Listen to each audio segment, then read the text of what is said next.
Você já ouviu falar da peste negra? A doença que exterminou aproximadamente um terço da população europeia.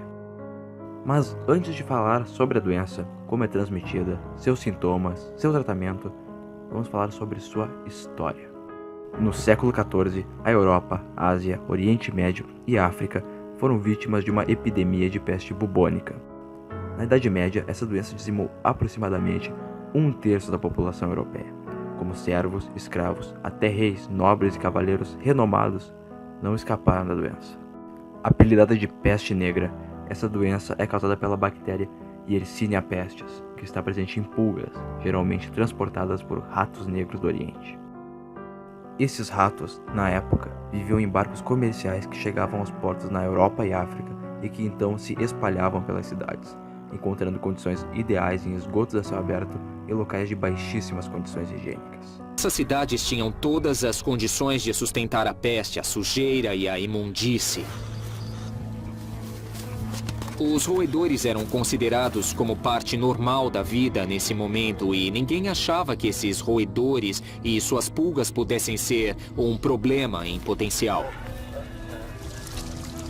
Daí você tinha um grande número de pessoas, todas juntas nessas pequenas moradias, e era o tipo de situação que você ia querer se estivesse tentando causar uma epidemia de peste. Isso fez com que muitas pessoas fugissem de suas casas para escapar do surto da peste, mas a doença os acompanhava, pois os navios de especiarias do Oriente atracavam em quase todos os portos da época. Após alguns anos, os trabalhadores estavam em falta, principalmente em áreas rurais, que envolviam a agricultura. Com essa crise, os camponeses exigiam aos senhores feudais melhor remuneração, que, infelizmente, era negada. Isso, obviamente, causava revoltas. A falta de trabalhadores atingiu também o comércio. Os poucos empregados exigiam melhores condições e melhor salário. Os médicos na Europa eram poucos, e a criação de medicamentos contra essa peste era proibida pela Igreja, que perseguia e matava os cientistas com a acusação de bruxaria. Uma doença tão antiga, do século XIV, ainda está presente em nossa sociedade atual? E a resposta é sim, a peste negra não foi exterminada, mas foi controlada. Muitos medicamentos foram criados para controlar essa doença, o que ajudou a diminuir sua incidência ao redor do mundo. Mas casos de peste bubônica ainda acontecem, mas isoladamente, geralmente em países pobres. Alguns casos registrados nos últimos anos foram em Madagascar, África. Raríssimos casos ocorreram nos Estados Unidos e Brasil. Agora que você sabe a história da peste bubônica, vamos falar da parte biológica, da parte científica. Ela é causada pela bactéria Yersinia pestis. A maioria dos indivíduos que não forem tratados morrem nas 48 horas que sucedem o início dos sintomas. A peste septicêmica é uma infecção na qual a forma bubônica estende-se até o sangue e pode causar a morte antes mesmo do surgimento de outros sintomas da peste bubônica.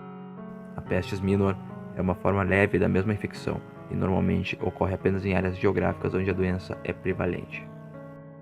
Bom, foi falado tanto da peste negra, como ela é perigosa e afins, mas não falamos dos sintomas. Então é isso que vamos fazer agora. Alguns dos seus sintomas são aumento dos linfonodos, que deixam a pele enegrecida nas axilas ou pescoço, febre alta, intolerância à luz, tremores pelo corpo, cansaço, aumento da frequência cardíaca, tosse inicialmente seca e depois com sangue. A tosse ocorre em 24 horas. No início, o escarro é claro, mas rapidamente ele começa a apresentar sinais de sangue e em seguida torna-se uniformemente rosado ou vermelho vivo e espumoso. Como dito antes, a transmissão ocorre através de roedores, principalmente ratos. A pulga, que infesta alguns tipos de ratos, após levá-los à morte, pode migrar a outros corpos, através do seu alimento, o sangue. Depois de picar a pele do ser humano, a bactéria da pulga instala-se no nódulo linfático mais próximo e multiplica-se ali, gerando todos os sintomas descritos anteriormente. Mas como essa doença é diagnosticada? Como descobre? Bom, o diagnóstico é feito através da análise microscópica do conteúdo dos gânglios linfáticos após a sua coleta. Mas essa doença continua sendo perigosa. Uma doença que foi tão perigosa na Idade Média, hoje é facilmente tratada. O tratamento da peste bubônica consiste em tomar antibióticos, como por exemplo doxiciclina ou streptomicina. Concluindo, a peste negra foi uma doença muito perigosa na Idade Média, dizimou um terço da população europeia, mas hoje em dia é uma doença facilmente tratada graças à tecnologia e ao desenvolvimento da medicina. Seus casos são praticamente nulos. Não é uma doença a se preocupar hoje em dia, Ainda existem casos, poucos, mas existem, mas apenas em áreas com condições de vidas precárias. Agora você sabe um pouco mais sobre a peste bubônica. Esse foi o trabalho. Até a próxima.